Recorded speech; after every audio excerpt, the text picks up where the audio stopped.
जय श्री राम। राजा का मनोरथ सुंदर वन है, सुख सुंदर पक्षियों का समुदाय है। उस पर भीलने की तरह कैकेयी अपना वचन रूपी भयंकर बाज छोड़ना चाहती है। वह बोली, हे प्राण प्यारे, सुनिए, मेरे मन को भाने वाला एक वर तो दीजिए, भरत को राज तिलक। और हे नाथ, दूसरा भर भी मैं हाथ जोड़कर मांगती हूँ, मेरा मनोरथ पूरा कीजिए।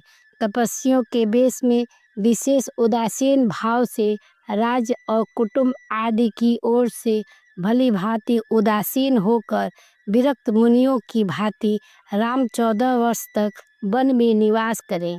कैकेयी के कोमल विनय युक्त वचन सुनकर राजा के हृदय में ऐसा शोक हुआ जैसे चंद्रमा की किरणों के स्पर्श से चकवा विकल हो जाता है।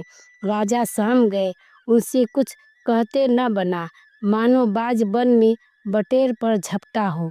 राजा का रंग बिल्कुल उड़ गया, मानो ताड़ के पेड़ पर बिजली ने मारा हो। माथे पर हाथ रखकर दोनों नेत्र बंद करके राजा ऐसे सोच करने लगे मानो साक्षात सोच ही शरीर धारण कर सोच रहा हो। मेरा मनोरथ रूपी कल्प वृक्ष फूल चुका था, परंतु फलते समय कैकेयी ने हथनी की तरह उसे जड़ समेत उखाड़ कर नष्ट कर डाला। कैकेयी ने अयोध्या को उजाड़ कर दिया और विपत्ति में अचल नींव डाल दी।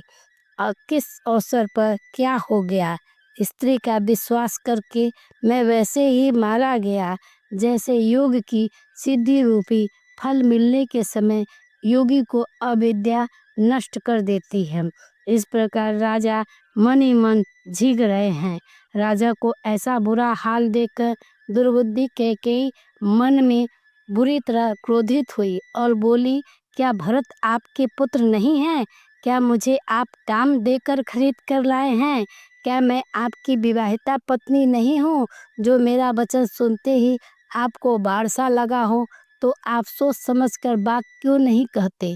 उत्तर दीजिए, हाँ कीजिए, नहीं तो ना ही कर दीजिए। आप रघुवंश में सत्य प्रतिज्ञा वाले प्रसिद्ध हैं।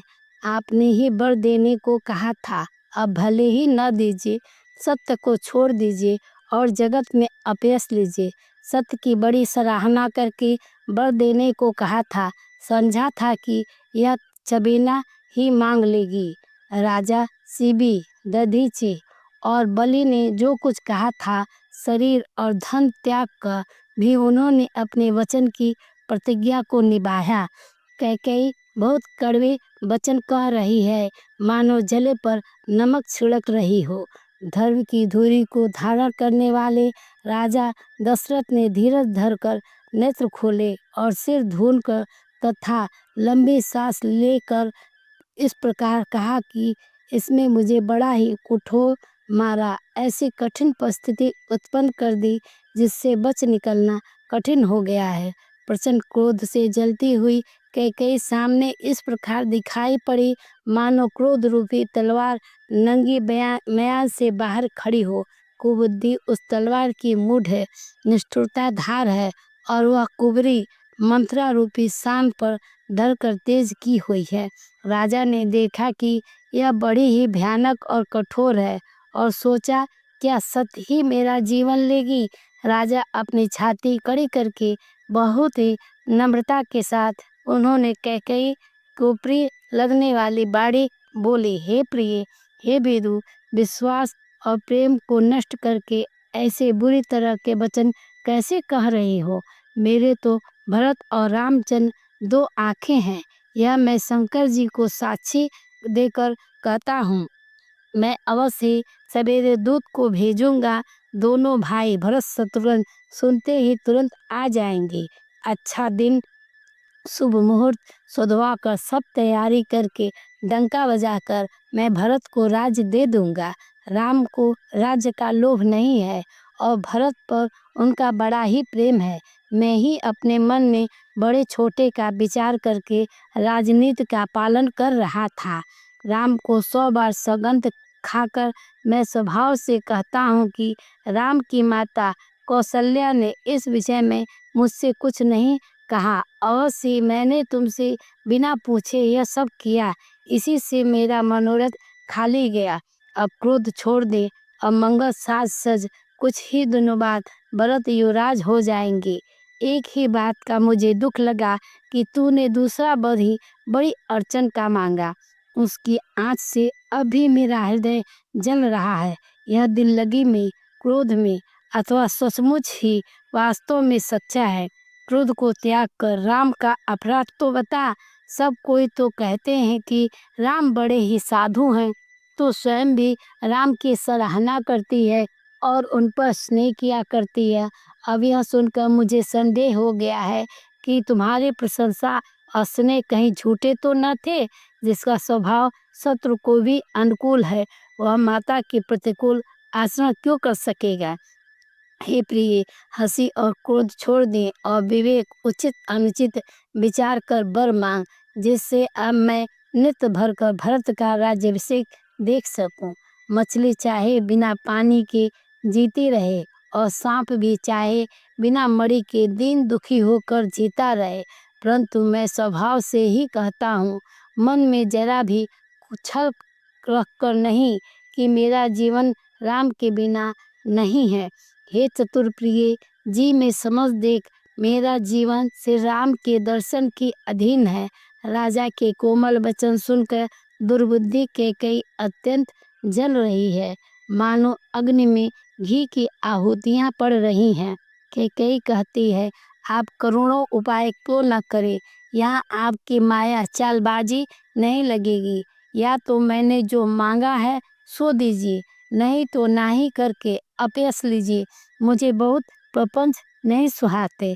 राम साधु हैं, आप सयाने के साधु हैं और राम की माता भी भली है। मैंने सबको पहचान लिया है।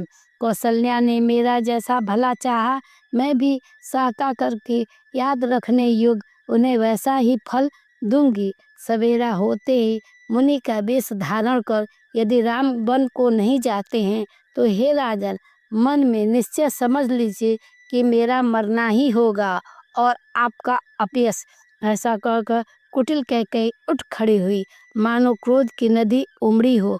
वह नदी पाप रूपी पहाड़ से प्रकट हुई है और क्रोध रूपी जल में भरी है। ऐसी भयानक है कि देखी नहीं जाती।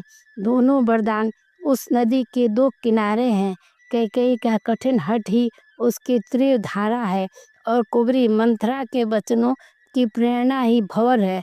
वह क्रोध रूपी नदी राजा दशरथ रूपी वृक्ष को जड़ मूल से ढाती हुई विपत्ति रूपी समुद्र की ओर सीधी चली है।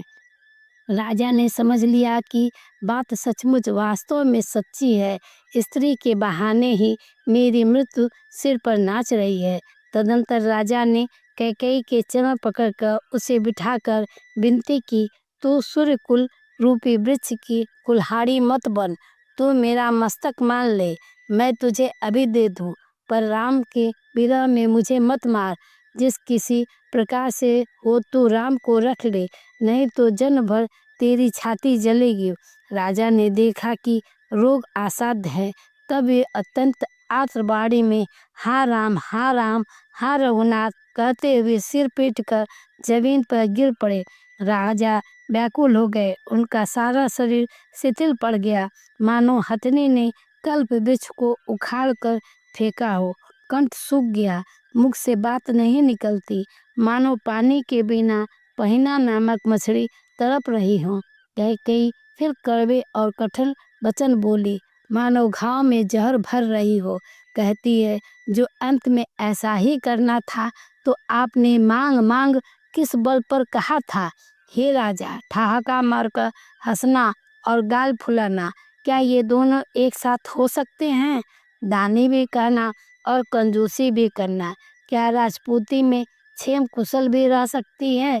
लड़ाई में बहादुरी और दिखावे और कहीं चोट भी न लगे। या तो वचन प्रतिज्ञा ही छोड़ दीजिए या धैर्य धारण कीजिए।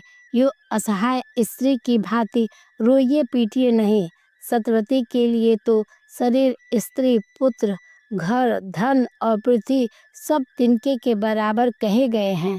कैकेयी के मर्मभेदी वचन सुनकर राजा ने कहा कि तू जो चाहे कह, तेरा कुछ भी दोष नहीं है। मेरा काल मुझे मानो पिशाच होकर लग गया है, वही तुझसे यह सब कहलवा रहा है। भरत को भूलकर भी राजपद नहीं चाहते, होनहारवश तेरी ही जी में कुमति आ बसी है। यह सब मेरे पापों का परिणाम है, जिससे कुसमय मैं बेमौके पर विधाता विपरीत हो गए हैं। तेरी उजाड़ी हुई यह सुंदर अयोध्या फिर भली भांति बसेगी और समस्त गुणों के धाम श्री राम की प्रभुता भी होगी। सब भाई उनकी सेवा करेंगे और तीनों लोकों में श्री राम की बड़ाई होगी।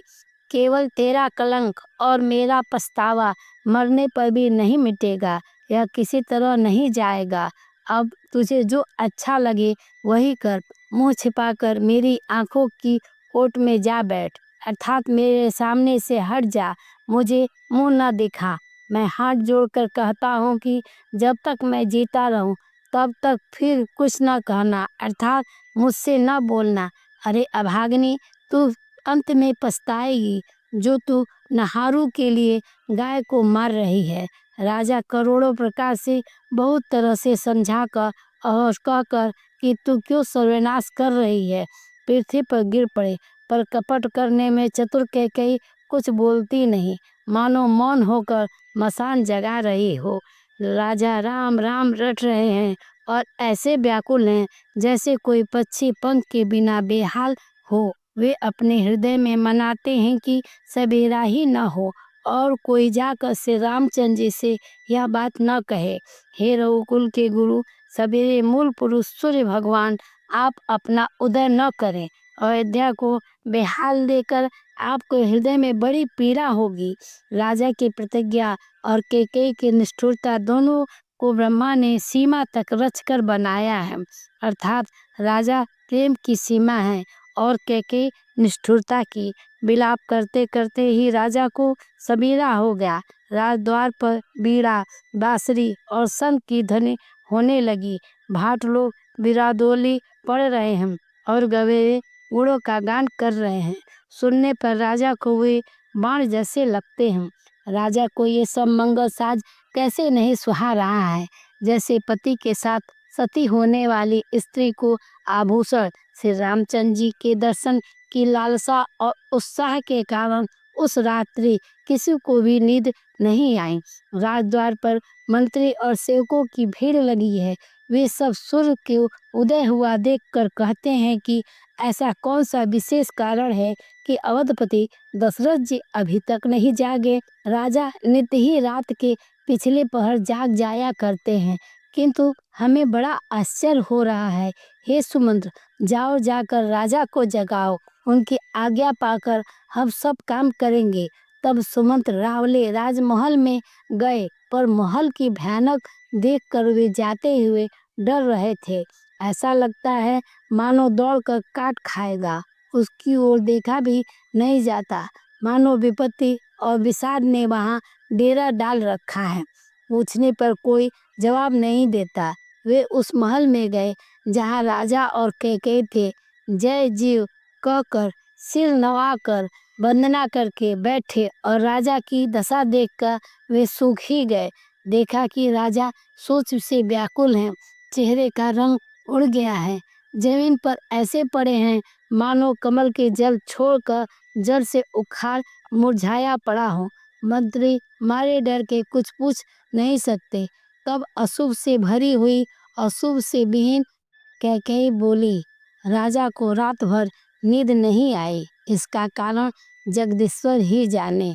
इन्होंने राम राम रट कर सवेरा कर दिया, परंतु इसका भेद राजा कुछ भी नहीं बतलाते। तुम जल्दी राम को बुला लाओ, तब जाकर समाचार पूछना। राजा का रुख जानकर सुमंत्र जी चले और समझ गए कि रानी कुछ कुचाल की है। सुमंत सोच से व्याकुल है, रास्ते पर पैर नहीं पड़ता, आगे बढ़ा ही नहीं जाता। सोचते हैं राम जी को बुलाकर राजा क्या कहेंगे। किसी तरह हृदय में धीरज धरकर वे द्वार पर गए। सब लोग उनको मान मारे उदास देखकर पूछने लगे। सब लोगों का समाधान करके किसी तरह समझा बुझाकर सुमंत्र वहां गए जहां रघुकुल के तिलक श्री रामचंद्र जी थे। श्री रामचंद्र जी ने सुमंत्र को आते देखा तो पिता के समान समझकर उनका आदर किया। श्री रामचंद्र जी के मुख को देखकर और राजा की आज्ञा सुनाकर वे रघुकुल के दीपक श्री रामचंद्र जी को अपने साथ लिवा चले।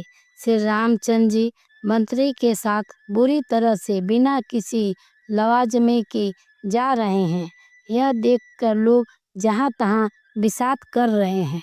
रघुवंश मणि श्री रामचंद्र जी ने जाकर देखा कि राजा अत्यंत ही बुरी हालत में पड़े हैं, मानो सिंहनी को देखकर कोई बूढ़ा गजराज सहम कर गिर पड़ा हो।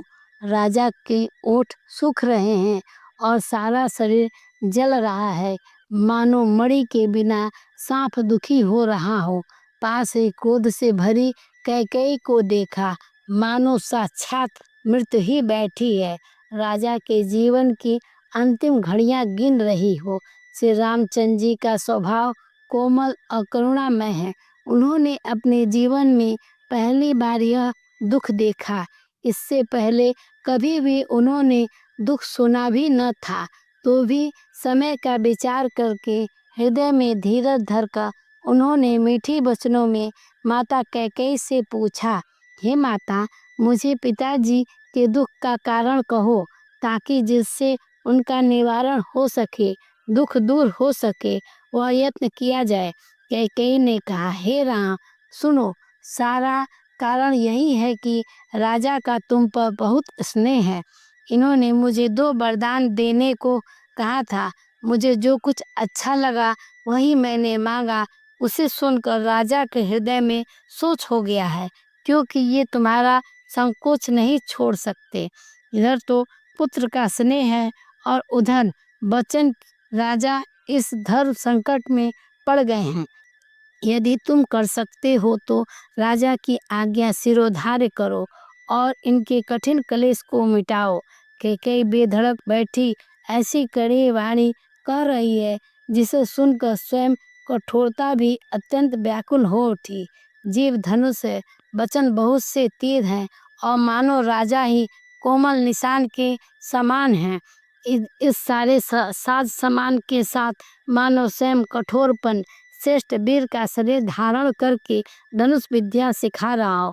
श्री रघुनाथ जी को सब हाल सुनाकर वह ऐसे बैठी हो, मानो निष्ठुरता ही शरीर को धारण किए हुए हो।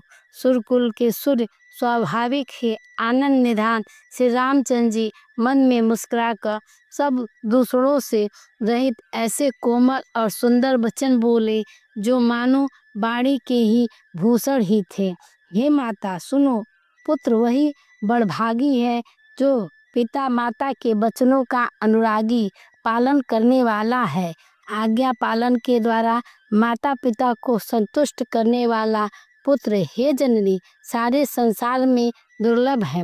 वन में विशेष रूप से मुनियों का मिलाप होगा, जिसमें मेरा सभी प्रकार से कल्याण है, उसमें भी फिर पिताजी की आज्ञा और जननी तुम्हारी सम्मति है और प्राण प्रिय भरत राज्य पाएंगे। इन सभी बातों को देखकर यह प्रतीत होता है कि आज विधाता सब प्रकार से मुझे सम्मुख है, मेरे अनुकूल है। यदि ऐसे काम के लिए भी मैं वन को न जाऊं तो मूर्खों के समाज में सबसे पहले मेरी गिनती करनी चाहिए, जो कल्प वृक्ष को छोड़कर ऋण की सेवा करते हैं और अमृत त्याग कर विष मांग लेते हैं। हे माता, तुम मन में विचार कर देखो, वे महामूर्ख भी ऐसा कौन मौका पाकर कभी न चूकेंगे। हे माता, मुझे एक ही दुख विशेष रूप से हो रहा है कि वह महाराज को अत्यंत व्याकुल देखकर इस थोड़ी सी बात के लिए ही पिताजी को इतनी भारी दुख हो। हे माता, मुझे इस बात पर विश्वास नहीं होता, क्योंकि महाराज तो बड़े ही धीर और गुणों के अथाह समुद्र है। अवश्य ही मुझसे कोई बड़ा अपराध हो गया है, जिसके कारण महाराज मुझसे कुछ नहीं कहते। तुम्हें मेरी सौगंध है माता, तुम सच सच कहो। रघुकुल में श्रेष्ठ श्री रामचंद्र जी के स्वभाव से ही सीधे वचनों को दुर्बुद्धि कैकेयी टेढ़ा ही करके जान रही है, जैसे यद्यपि जल समान ही होता है, परंतु जोक उसमें टेढ़ी चाल से ही चलती है। रानी कैकेयी श्री रामचंद्र जी का रुख पाकर हर्षित हो गई और कपटपूर्ण स्नेह दिखाकर बोली, तुम्हारी शपथ और राम की सौगंध है, मुझे राजा के दुख का दूसरा कुछ भी कारण विदित नहीं है। हे तात, तुम अपराध के योग्य नहीं हो। तुमसे माता पिता अपराध बन पड़े, यह संभव नहीं है। तुम तो माता पिता और भाइयों को सुख देने वाले हो। हे राम, तुम जो कुछ कह रहे हो सब सत्य है। तुम पिता माता के वचनों का पालन में तत्पर हो। मैं तुम्हारी बलिहारी जाती हूँ।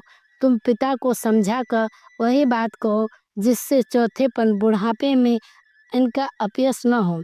जिस पुण्य ने इनको तुम जैसे पुत्र दिए हैं उसका निरादर करना उचित नहीं है। कैकेयी के बुरे मुख में यह शुभ वचन कैसे लगते हैं, जैसे मगध देश में गया आदि की तीर्थ श्री रामचंद्र जी कि वो माता कैकेयी के सब वचन ऐसे अच्छे लगे जैसे गंगा जी में जाकर अच्छे बुरे सभी प्रकार के जल शुभ सुंदर हो जाते हैं।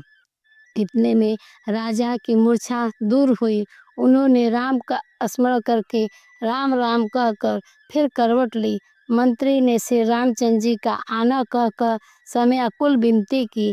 जब राजा ने सुना कि रामचंद्र पधारे हैं तो उन्होंने धीरज धर के नेत्र खोले। मंत्री ने संभाल कर राजा को बैठाया। राजा ने श्री रामचंद्र जी को अपने चरणों में पड़ते देखा। स्नेह से विकल राजा ने राम जी को हृदय से लगा लिया, मानो सांप ने अपनी खोई हुई मणि फिर पा ली हो। राजा दशरथ जी श्री रामचंद्र जी को देखते रह गए। उनके नेत्रों से आंसुओं की धारा बह चली। शोक के विशेष वश होने के कारण राजा कुछ कह नहीं सके। वे बार बार श्री रामचंद्र जी को हृदय से लगाते हैं और मन में ब्रह्मा जी को मनाते हैं जिससे श्री रघुनाथ जी वन को न जाएं। फिर महादेव जी का स्मरण करके उनसे निहोरा करते हुए कहते हैं, हे सदाशिव, आप मेरी विनती सुनिए। आप आशुतोष शीघ्र प्रसन्न होने वाले और अवघड़दानी मुँह मांगा दे डालने वाले हैं, अतः मुझे अपना दीन सेवक जानकर मेरे दुख को दूर कीजिए। आप प्रेरक से सबके हृदय में हैं। आप श्री रामचंद्र जी को ऐसी बुद्धि दीजिए जिससे वे मेरे वचन को त्याग कर और सिर स्नेह को छोड़कर घर ही में रह जाएं। जगत में चाहे अपयश हो और सुयश नष्ट हो जाए, चाहे नया पाप होने से मैं नरक में गिरूं अथवा स्वर्ग चला जाऊं, पूर्व पुण्यों के फलस्वरूप मिलने वाला स्वर्ग चाहे मुझे न मिले और भी सब प्रकार के दुख दुसह आप मुझसे सहन करा ले, पर श्री रामचंद्र जी मेरी आंखों की ओर न हो। राजा मन ही मन इस प्रकार विचार कर रहे थे, बोलते नहीं। उनका मन पीपल के पत्ते की तरह डोल रहा है। श्री रघुनाथ जी ने पिता को प्रेम के वश जानकर और यह अनुमान करके कि माता फिर कुछ कहेंगी तो पिताजी को दुख होगा, देश काल और अवसर के अनुकूल विचार कर विनती कहे, हे तात, मैं कुछ कहता हूँ, यह ढिठाई करता हूँ, यह अनुचित ही को मेरी बाल्यावस्था समझकर क्षमा कीजिए। इस अत्यंत तुच्छ बात के लिए आपने इतना दुख पाया। मुझे किसी ने पहले कहकर यह बात नहीं जनाई। स्वामी, आपको इस दशा में देखकर मैंने माता से पूछा। उसने सारा प्रसंग सुनकर मेरे सब अंग शीतल हो गए। मुझे बड़ी प्रसन्नता हुई। हे पिताजी, इस मंगल समय स्नेहवश होकर सोच करना छोड़ दीजिए और हृदय में प्रसन्न होकर मुझे आज्ञा दीजिए। यह कहते हुए प्रभु श्री रामचंद्र जी सर्वांग पुलकित हो गए। उन्होंने फिर कहा, इस पृथ्वी पर उसका जन्म धन्य है जिसके चरित्र सुनकर पिता को परम आनंद हो, जिसको माता पिता प्राणों के समान प्रिय हैं। चारों पुरुषार्थ अर्थ धर्म काम मोक्ष उसके मुट्ठी में रहते हैं। आपकी आज्ञा पालन करके और जन्म का फल पाकर मैं जल्दी लौट आऊँगा, अतः कृपया आज्ञा दीजिए। माता से विदा मांग आता हूँ। फिर आपके पैर लगकर वन को चलूँगा। ऐसा कहकर तब श्री रामचंद्र जी वहाँ से चल दिए। राजा ने शोकवश कोई उत्तर नहीं दिया। वह बहुत ही तीखी अपनी बात नगर भर में इतनी जल्दी फैल गई, मानो डंक मारते ही बिच्छू का विष सारे शरीर में चढ़ गया हो। इस बात को सुनकर सब स्त्री पुरुष ऐसे व्याकुल हो गए जैसे दावानल वन में आग लगी देखकर बेल और वृक्ष मुरझा जाते हैं। जो जहाँ सुनता वह वहीं सिर धूनने पीटने लगता है। बड़ा विषाद है, किसी को धीरज नहीं बंधता, सबके मुख सूख जाते हैं, आंखों से आंसू बहते हैं, शोक हृदय में समाता नहीं, मानो करुणा रस की सेना अवध पर डंका बजाकर उतर आई हो। सब मिल गए थे, सब संयोग ठीक हो गया था। इतने में ही विधाता ने बात बिगाड़ दी। जहाँ तहाँ लोग कैकेयी को गाली दे रहे हैं। इस पापनी को क्या सोच पड़ा जो इसने छाए घर पर आग रख दी। यह अपने हाथ से अपनी आंखों को निकाल कर आंखों के बिना ही देखना चाहती है और अमृत फेंक कर विष चखना चाहती है। यह कुटिल कठोर दुर्बुद्धि और अभागिनी कैकेयी रघुवंश रूपी बांस के वन के लिए अग्नि हो गई है। पत्ते पर बैठकर इसने पेड़ को काट ढाला, सुख में शोक का ठाट ठट रख दिया। श्री रामचंद्र जी इसे सदा प्राणों से प्रिय थे, फिर भी न जाने किस कारण इसने यह कुटिलता ठानी। कवि सत्य ही कहते हैं कि स्त्री का स्वभाव सब प्रकार से पकड़ने में न आने योग्य अथाह और भेद भरा होता है। अपनी परछाई भले ही पकड़ जाए, पर भाई स्त्रियों की गति चाल नहीं जानी जाती। आग क्या नहीं जला सकती है, समुद्र में क्या नहीं समा सकता। अबला कहलाने वाली प्रबल स्त्री जाति क्या नहीं कर सकती, और जगत में काल किसको नहीं खाता। विधाता ने क्या सुनकर क्या सुना दिया और क्या दिखाकर अब वह क्या दिखाना चाहता है। यह कहते ही राजा ने अच्छा नहीं किया, दुर्बुद्धि कैकेयी को विचार कर वर नहीं दिया। जो हट करके कैकेयी की बात को पूरा करने में अड़े रहकर स्वयं सब दुखों के पात्र हो गए। स्त्री के विशेष वश में होने के कारण मानो उनका ज्ञान और गुण जाता रहा। एक दूसरे को धर्म की मर्यादा को जानते हैं और सयाने हैं, वे राजा को दोष नहीं देते। वे शिबी, दधीचि और हरिश्चंद्र की कथा एक दूसरे से बखान कर कहते हैं। कोई एक इसमें भरत जी की सम्मति बताते हैं, कोई एक सुनकर उदासीन भाव से रह जाते हैं, कुछ बोलते नहीं हैं। कोई हाथ से कान मूंद कर और जीभ को दांतों तले दबाकर कि यह बात झूठ है, ऐसी बात कहने से तुम्हारे पुण्य नष्ट हो जाएंगी। भरत जी को तो श्री रामचंद्र जी प्राणों से प्यारे हैं। चंद्रमा चाहे शीतल किरणों की जगह आग की चिंगारियां बरसाने लगे और अमृत चाहे विष के समान हो जाए, परंतु भरत जी स्वप्न में भी कभी श्री रामचंद्र जी के विरुद्ध कुछ नहीं करेंगे। कोई एक विधाता को दोष देते हैं जिसने अमृत दिखाकर विष दे दिया। नगर भर में खलबली मच गई, सब किसी को सोच हो गया, हृदय में दुसा जलन हो गई, आनंद उत्साह मिट गया। ब्राह्मणों की स्त्रियां कुल की माननीय बड़ी बूढ़ी और जो कैकेयी की परम प्रिय थी, वे उसके शील की सराहना करके उसे सीख देने लगी, पर उनको उनके वचन बाण के समान लगते हैं। वे कहती हैं, तुम तो सदा कहा करती थी कि श्री रामचंद्र जी के समान मुझको भरत भी प्यारे नहीं हैं।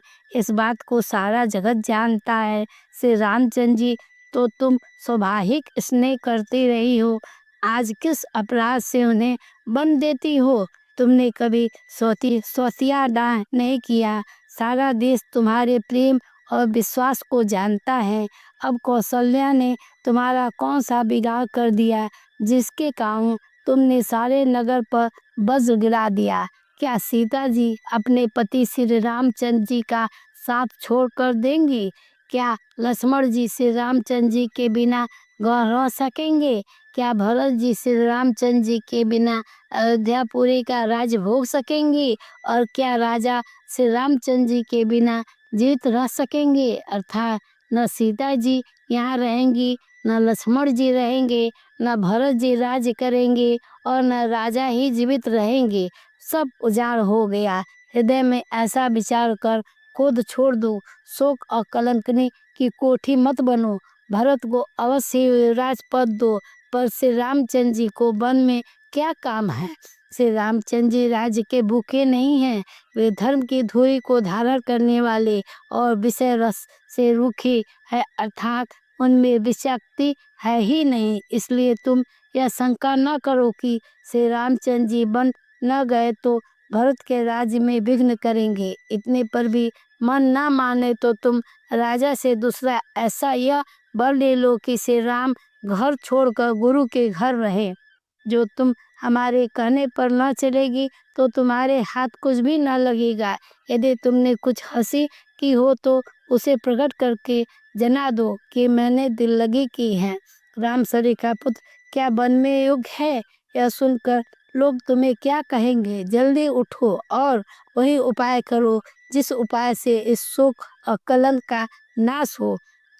जिस तरह नगर भर का शोक और तुम्हारा कलंक मिटे, वही उपाय करके कुल की रक्षा कर वन में जाते हुए श्री रामचंद्र जी को हट करके लौटा ले। दूसरी कोई बात न चला। तुलसीदास जी कहते हैं, जैसे सूर्य के बिना दिन, प्राणों के बिना शरीर और चंद्रमा के बिना रात निर्जीव और शोभाहीन हो जाती है, वैसे ही श्री रामचंद्र जी के बिना अयोध्या हो जाएगी। हे भामिनी, तू अपने हृदय में इस बात को समझ विचार कर देख तो सही। इस प्रकार सखियों ने ऐसी सीख दी जो सुनने में मीठी और परिणाम में हितकारी थी, पर कुटिला कुबरी की सिखाई पढ़ाई हुई कैकेयी ने इस पर जरा भी कान नहीं दिया। कैकेयी कोई उत्तर नहीं देती। वे दुख क्रोध के मारे रूखी बेरुमौत हो रही है। ऐसे देखती है मानो भूखी बगनी हरिणियों को देख रही हो। तब सखियों ने रोगों को असाध्य समझकर उसे छोड़ दिया। सब उसको मंदबुद्धि अभागिनी कहती हुई चल दी। राज्य करते हुए कैकेयी को देव ने नष्ट कर दिया। इसने जैसा कुछ किया वैसा कोई भी न करेगा। नगर के सब स्त्री पुरुष इस प्रकार विलाप कर रहे हैं और उसको चाली कैकेयी को करोड़ों गालियां दे रहे हैं। लोग विषम जल भयानक दुखी की आग में जल रहे हैं। लंबी सांसें लेते हुए वे कहते हैं कि रामचंद्र जी के बिना जीना कौन सी आशा है। महान वियोग की आशंका से प्रजा ऐसी व्याकुल हो गई है मानो पानी सूखने के समय जलचर जीवों का समुदाय व्याकुल हो। सभी पुरुष और स्त्रियां अत्यंत विषाद के बस हो रहे हैं। स्वामी श्री रामचंद्र जी माता कौशल्या के पास गए। उनका मुख प्रसन्न है और चित्त में चौगुना अच्छा उत्साह है।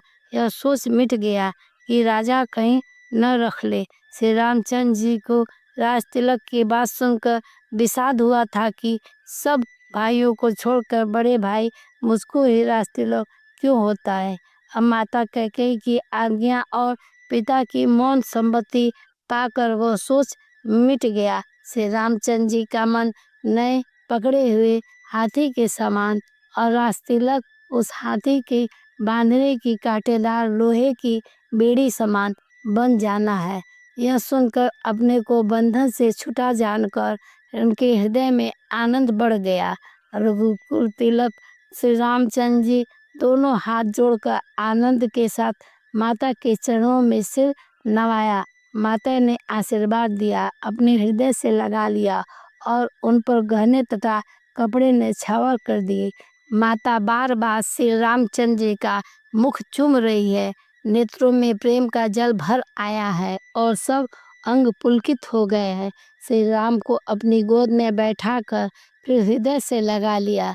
सुंदर स्तन प्रेम रस दूध बहने लगे। उनका प्रेम और महान आनंद कुछ कहा नहीं जाता।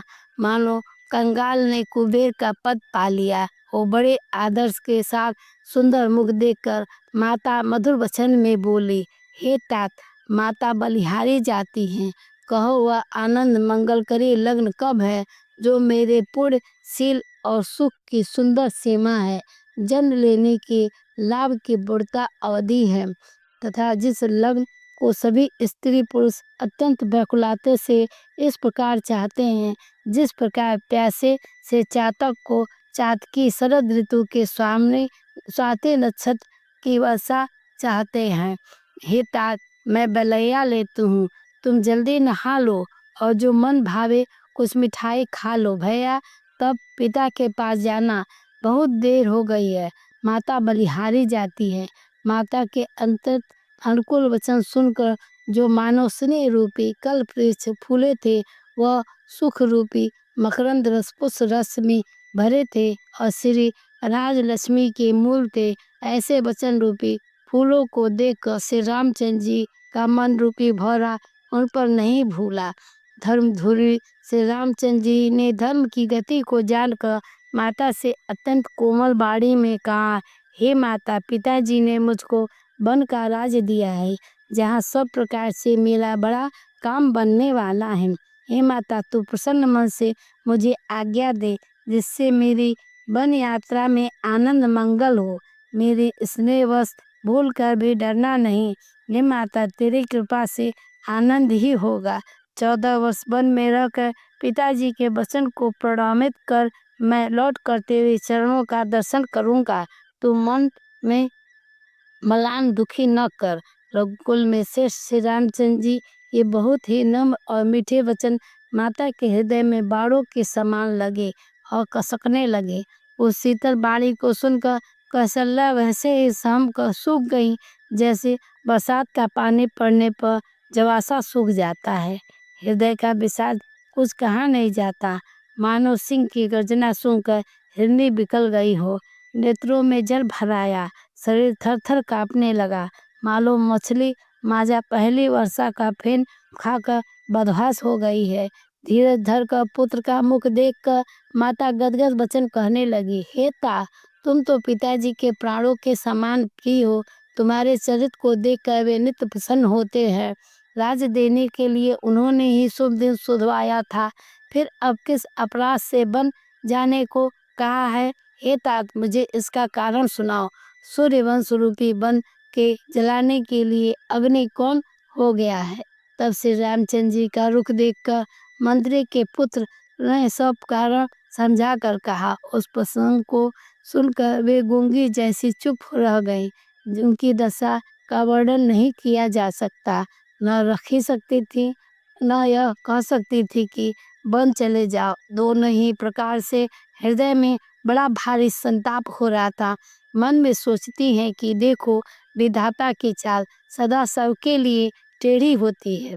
लिखने लगे चंद्रमा को लिख दिया राहु।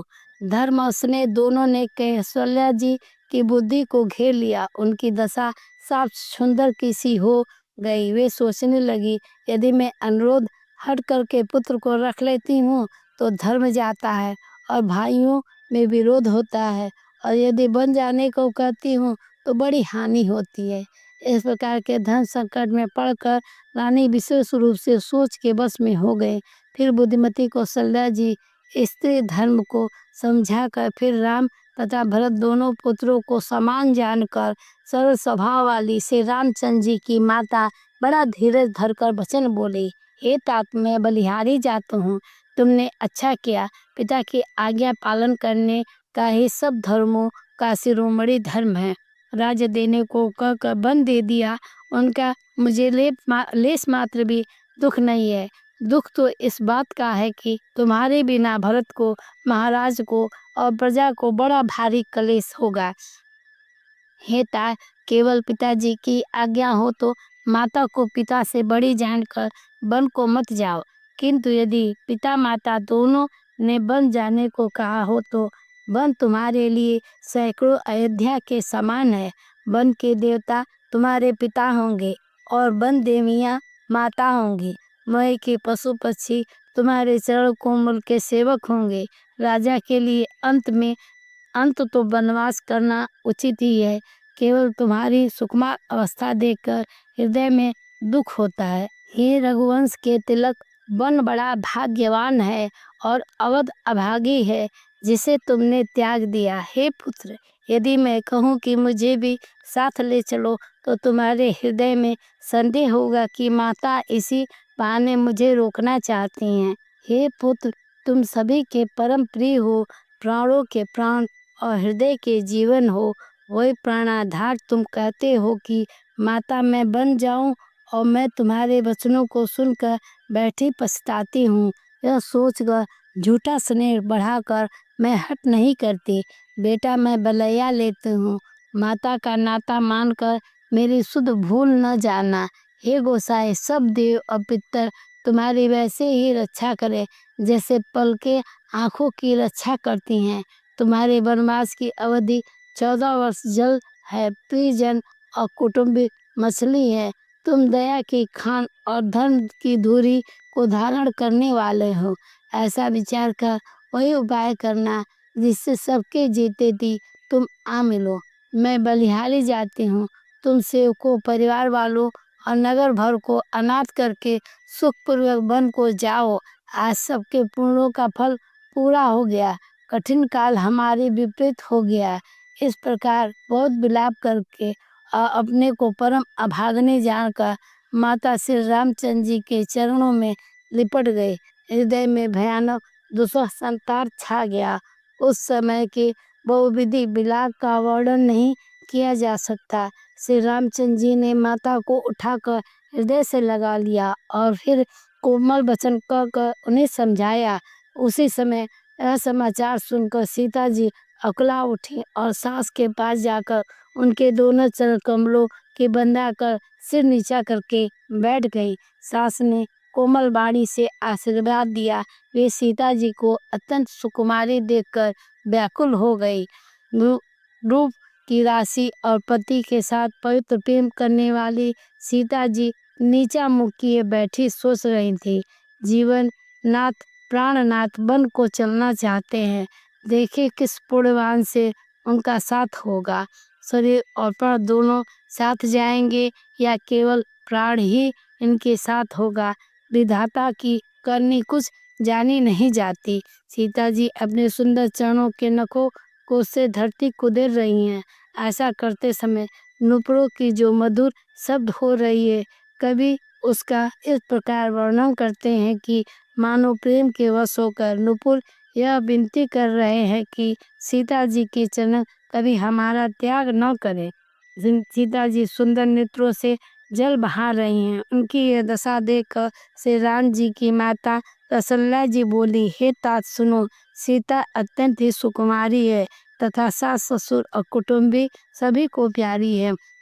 इनके पिता जनक जी राजाओं के शिरोमणि हैं, ससुर सुर कुल के सूर हैं और पति सूर्य कुल रूपी कुमुद वन को खिलाने वाले चंद्रमा तथा गुण और रूप के भंडार हैं।